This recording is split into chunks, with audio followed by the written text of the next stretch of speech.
Jason Porsche was one of those teams. I was doing ecstasy, Zambars, Oxycontin, lower tabs, and somas. He's at the Kavanaugh Center, ordered here by a judge. The mayor tells us the water here on the Red Bayou used to come right up to the bottom of the pier we're standing on, but if you take a look, you can see the water line and how much water has actually been drained from this bayou. The Marines lifting the flag over Mount Suribachi, Iwo Jima. But I am really proud that I am fortunate enough to think that I'm really a part of history.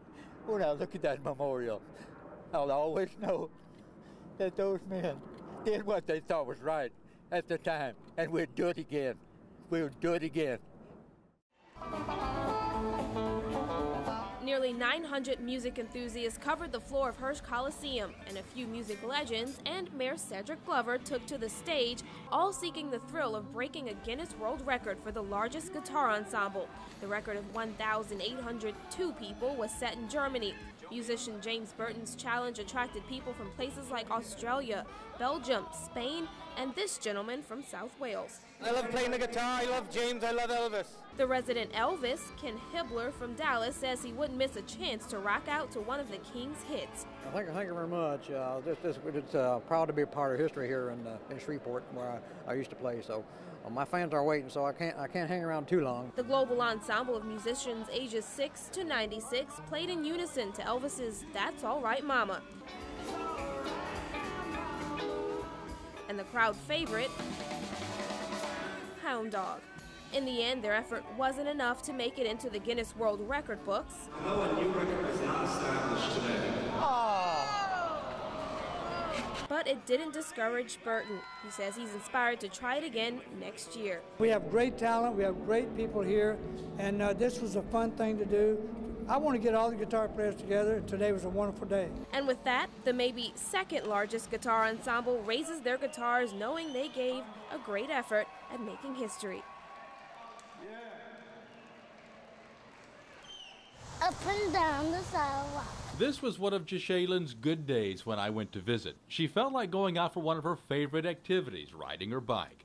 On other days, her legs still hurt so much she can't get out of bed.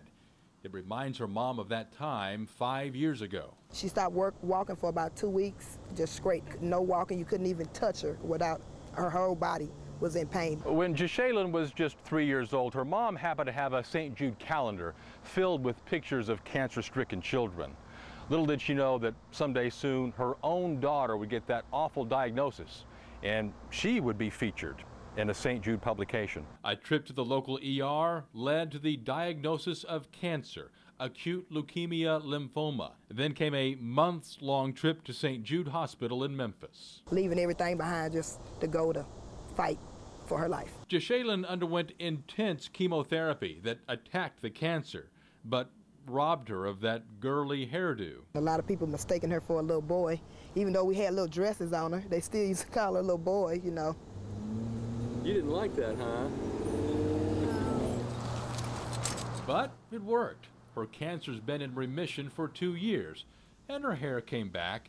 And while Jashaylin hopes to someday leave her walking canes behind for good, she has this to say to those who made her treatment possible. Thank you for the money, and thank you for donating to us and giving money to St. Jude's. The hot summer day heated up even more in downtown Shreveport Saturday. Firefighters were called to this building at 1535 Market Street just after 3 o'clock to fight a fire that was blazing out of control. Firefighters entered the building, found heavy fire load in the walls on the first and the second floors. Officials say wooden products were found inside the building, but they aren't sure what exactly caused the fire. We do know that the wood products themselves increases the fuel load. Firefighters first attacked the fire inside where it started, but soon had to move their mission outdoors when the fire started to grow. Because of the heavy fire load in those walls and fire, the way that fire travels up and out, it traveled quickly to the roof and began to spread. About 14 units and 35 firefighters were on the scene, and by 6 o'clock the blaze was under control and the investigation into what caused this massive fire began. Boats crowded the waters of Cross Lake Saturday for the 18th annual Flotilla Boat Parade. The flotilla is awesome. It's the best time. Like I said, usually we stay out here till, well, the band ends at 7, but we'll stay out here till 9, 10, 11 o'clock at night just barbecuing and having a good time. That good time wasn't limited to the water. Those still on land danced to live music by the Bluebirds and served as spectators for the traditional flotilla decorated boat parade. The overall winner, the Dukes of Hazzard theme boat.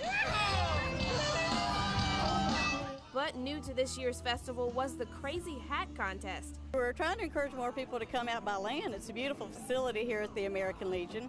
So we had the Landlubbers Crazy Decorated Hat Contest. Keith says this event started nearly 20 years ago with just a few boat-loving neighbors. Over the years, usually just lake people used to come out and they would just get together and hook their boats up and have a good time, and eventually they hired a band, then they made t-shirts, then they decided to make it a citywide event. It's now become a party with a purpose. Part of the proceeds, besides going to the winner, also help the American Legion. They sponsor Boys and Girls State, they sponsor a Boy Scout troop. Also the American Legion, it could use some renovations, and so it's gone to a good cause. Casey Ferrand, KTBS 3 News.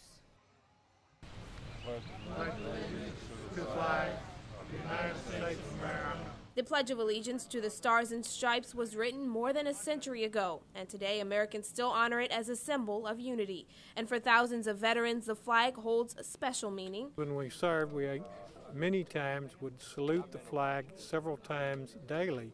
When we got out of the military, we've continued to have that respect for the flag, for all of the freedoms that we enjoy in this great country. In honor of Flag Day, these vets showed their respect for Old Glory in a flag retirement ceremony. We've all fought for the flag and protected the country, and we do this out of respect for that.